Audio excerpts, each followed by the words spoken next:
नमस्कार मंडळी, आपले स्वागत आहे आपल्या या नवीन व्हिडिओमध्ये. आज मी अजून एक चविष्ट घरगुती इंडियन थाई तुमच्यासोबत शेअर करत आहे. या थाईत आहे हिरव्या मुगाची खिचडी, वरण भात, गरमागरम पुरी, मटर पनीरची भाजी आणि गोड पदार्थ आहे तळलेले मोदक.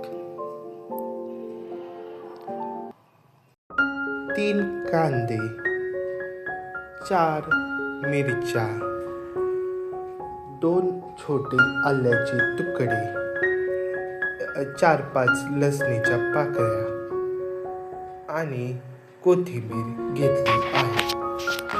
2 कांदे उभे मोठे कापून घ्यावे. 1 कांदा छोटे पीसेस कट करावे.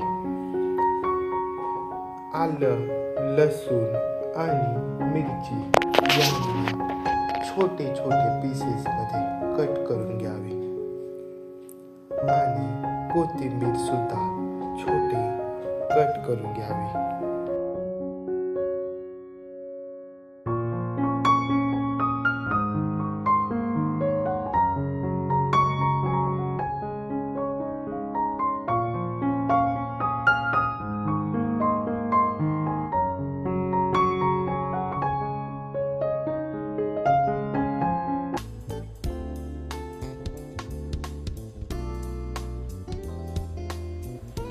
सर्वप्रथम आपण पुऱ्यांसाठी कणिक मळून घेऊ.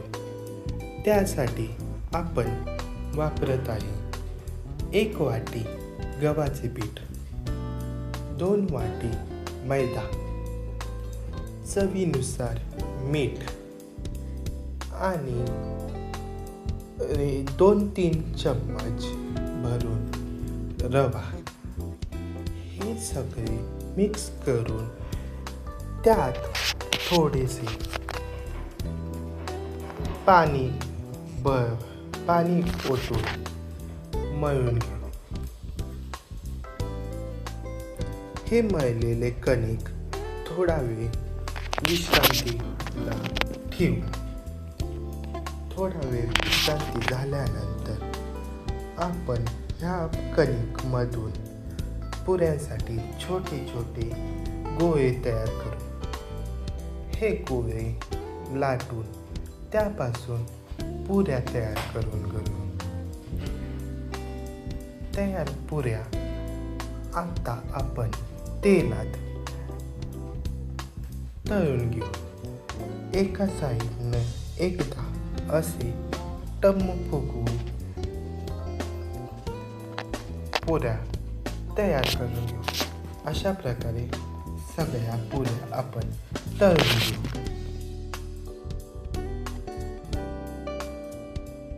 चला आता सर्वप्रथम बनवूया मटर पनीर भाजी. त्यासाठी सर्वप्रथम आपण ग्रेव्ही तयार करून घेऊ. ग्रेव्हीसाठी उभे कापलेले कांदे, टमाटो, आलं, लसूण हे सर्व तेलात परतून घेऊ. जोपर्यंत सॉफ्ट होत नाहीत तोपर्यंत ते तेलात भाजून घेऊ. त्यानंतर त्यात आपण कोथिंबीर टाकून भाजून घेऊ. ते भाजलेले वाटप करून घेऊ. आता कढईत पहिला जिरे मोहरी घालू. जिरे मोहरी तडतडूपर्यंत तेलात भाजू. ते तडतडल्यानंतर तयार ग्रेव्ही पेस्ट टाकू. ती पण पूर्णपणे तेल सुटूपर्यंत भाजून घेऊ. त्यानंतर तोपर्यंत ती भाजूपर्यंत आपण पनीर साठी एक वाटप तयार करून घेऊ. त्यासाठी एका वाटीत दही, त्यात हळद, नमक,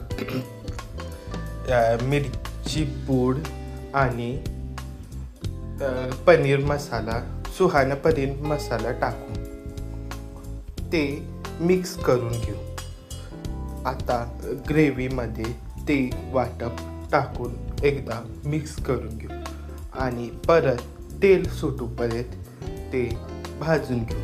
एकदा तेल सुटले की त्यात फ्रोझन मटर आणि पनीर घालू. तुम्ही फ्रोझन मटरच्या ऐवजी ताजे मटर सुद्धा घालू शकता, पण ताज्या मटरसाठी ते शिजायला जरा 2-3 मिनटं शिजायला ठेवू. अशा प्रकारे तयार झाले मटर पनीर भाजी. त्यावर आता कोथिंबीर घालून गार्निश करू. आता आपण बनवू हिरव्या मुगाची भजी. त्यासाठी आपण हिरवे मूग रात्रभर मोड काढायला पाण्यात भिजवून ठेवू. ते मोड आलेले मूग स्वच्छ पाण्याने एकदा धुवून काढू आणि ते मोड आलेले मूग एकदा मिक्सरला बारीक दरदरीत वाटून घेऊ. त्यानंतर त्याच मिक्सरच्या भांड्यात 2-3 हिरव्या मिरची, आल्याचे तुकडे आणि 5-6 लसूण पाकळ्या घालून त्याची पेस्ट करून घेऊ आणि ह्या दोन्ही पेस्ट मिक्स करून घेऊ. ह्या दोन्ही पेस्ट जास्त स्मूथ पण नाही किंवा जास्त जाड पण नाही, अशी मीडियम तयार करून घेऊ, ज्या करून भजी खाताना आपल्याला दाताला मूग लागतील. आता या वाटपात चवीनुसार कोल्हापुरी लसूण मसाला, हळद, मीठ घालून मिक्स करून घेऊ. त्यानंतर त्यात 2-3 चमचे असे बेसन घालून घेऊ. हे मिश्रण थोडे पाणी घालून एकदा भरजाचे बॅटर तयार करून घेऊ. तयार बॅटरचे आता एक करून भजी तयार करून घेऊ आणि ही भजी तेलात खरपूस अशी गोल्डन ब्राऊन होईस्तोपर्यंत मीडियम टू लो गॅसवर तळून घेऊ. अशा पद्धतीने सर्व भजी तयार करून घेऊ.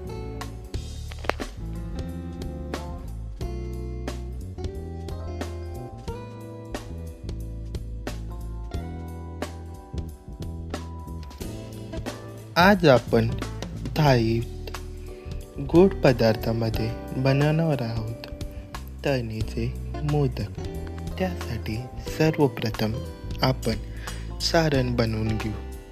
त्यासाठी आपण 1 वाटी भरून ओलं खोबरं घेतलं आहे. त्यासोबत 1 वाटी किसलेला गूळ घेतलेला आहे.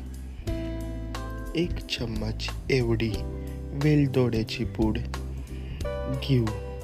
आता आपण सारण बनवायला घेऊ. त्यासाठी कढईमध्ये खोबरं आणि गूळ घालून भाजून घेऊ. जोपर्यंत गूळ पूर्णपणे विरघळत नाही तोपर्यंत भाजू. एकदा गूळ विरघळला की मग सारणातील पाणी आटत नाही तोपर्यंत परत भाजून घेऊ. एकदा पाणी पूर्णपणे आटले की त्यात वेलदोड्याची पूड टाकून घेऊ. तुम्ही यात 1 चम्मच तूप आणि तुमच्या आवडीचे ड्रायफ्रूट्सही टाकू शकता. बट आम्हाला ते आवडत नाही म्हणून आम्ही टाकले नाही. आता आपण पुऱ्यांसाठी मळलेल्या पिठातून छोटे छोटे गोळे बनवून पुऱ्यासारख्या पाऱ्या लाटून घेऊ. आता त्या पाऱ्यामध्ये सारण भरून त्याच्यावर कळ्या काढून पॅक करून घेऊ. अशा प्रकारे सर्व मोदक तयार करून ठेवू. मग ते मीडियम हाय तेलात खरपूस असे तळून घेऊ. अशा प्रकारे तळणीचे मोदक तयार आहेत.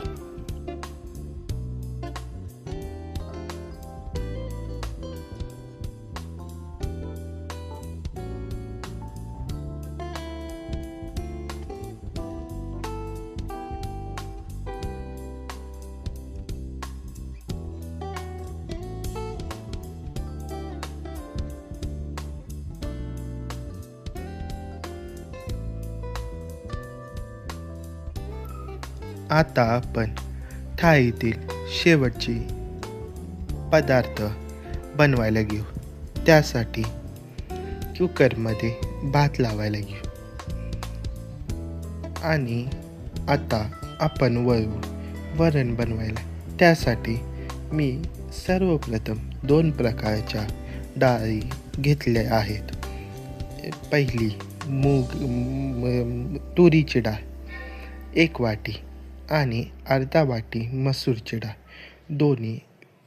दोन्ही स्वच्छ पाण्याने धुवून घेतलेल्या आहेत. मग त्या धुतलेली डाळ एका भांड्यात काढून घेतली. त्या काढून घेतलेल्या डाळीत हळद, मीठ चवीनुसार घातले आहे आणि ते भांडे कुकरमध्ये ठेवले आहे. कुकरला शिट्ट्या होऊस तोपर्यंत मी फोडणीची तयारी करून घेतली आहे. त्यासाठी 1 कांदा लहान कापून घेतला आहे. 2-3 हिरव्या मिरच्या उभ्या कापून घेतल्या आणि 1 टमॅटोचे छोटे छोटे पीसेस करून घेतले आहे. कोथिंबीर पण कापून घेतली आहे. लसूण 5-6 लसणीच्या पाकळ्या ठेचून घेतल्या आहेत. त्याबरोबर खोबरंही किसून घेतलं आहे. आता कुकरच्या 3-4 शिट्ट्या झाल्यात. आता कुकर थंड होऊपर्यंत विश्रांती घेऊ. एकदा कुकर थंड झाल्यावर त्याचे झाकण उघडून डाळ शिजली की नाही हे पाहून घेऊ. डाळ शिजल्यावर ती थोडी घोटून घेऊ. आता गॅसवर पातेलं ठेवू. त्यात तेल घालू आणि तेल गरम झाल्यावर जिरं मोहरी 1 चमचा घालून जिरं मोहरी तडतडल्यावर त्यात ठेचलेला लसूण आणि मिरची घालून लसूण लाल होईपर्यंत भाजून घेऊ. लसूण लाल झाल्यावर त्यात कोथिंबीर आणि कांदा घालून परतून घेऊ. सर्व भाजून झाल्यावर घोटलेली डाळ घालू. त्यात टोमॅटो खोबरं घालून शिजवून घेऊ पाणी घालून. अशा प्रकारे डाळ तयार आहे.